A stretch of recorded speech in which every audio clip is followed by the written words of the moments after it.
Just how twisted are Japan's perverts? He went around abducting young girls and bringing them home, forcing them to wear uniforms and call him dad. If any of them disobeyed, he would throw them into a meat grinder and mince them, then mix the remains with cement to create a mural of a young girl, and murals like that already numbered 5 in his filthy basement, along with 4 girls who obeyed him out of fear. Within just 1 month, 9 young girls had gone missing. The public reaction was massive. The police officer was under pressure, as his superiors demanded the case be solved within a week. Forced by the situation, he went to a private detective agency and laid out the entire case in full, hoping to get help. However, the private detective rejected it on the spot, simply because he thought kidnapping cases were too simple and completely uninteresting. So he casually tossed it to his apprentice to investigate. The apprentice was just a high school student with no experience, and there was no way the officer could let a kid handle the case, so he immediately took all the case files back. But Kobayashi didn't give up. To him, solving cases was 100, even 1,000 times more interesting than studying. Even if the officer didn't allow it, he would act on his own. When he skimmed the files earlier, Kobayashi had secretly taken photos of some of the information, the places where the missing girls often appeared. He was just about to check them one by one, when he unexpectedly ran into his master. However, Kobayashi saw through the man at a glance. He wasn't his master at all, but someone else in disguise.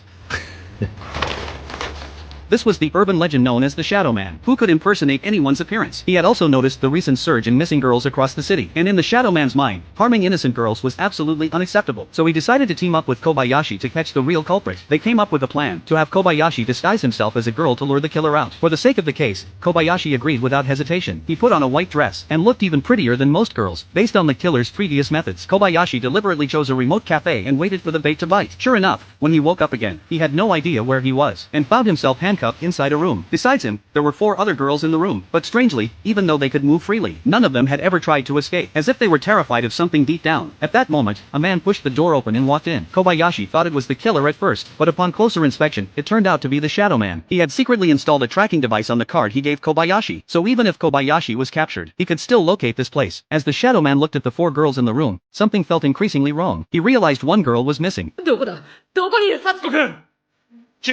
One of the girls pointed toward the wall beside them. The Shadow Man immediately sensed something was terribly wrong, and rushed into the adjacent room, tearing down the curtain. The girl he wanted to save had already become a mural on the wall. At that moment, the real killer walked in. The Shadow Man went berserk and grappled with him, but his slender body was no match for the killer. Still, he screamed questions at him with all his strength. Yet the killer calmly replied, "I just wanted her to be my daughter." But the girl didn't want to. Since she didn't want to, she had no value existing. I put her into the meat grinder and ground her up, then mixed her with cement to make a wall. Suddenly, the master appeared and knocked the killer down in just 2 moves. The police also arrived at the scene, and arrested the killer on charges of abducting minors.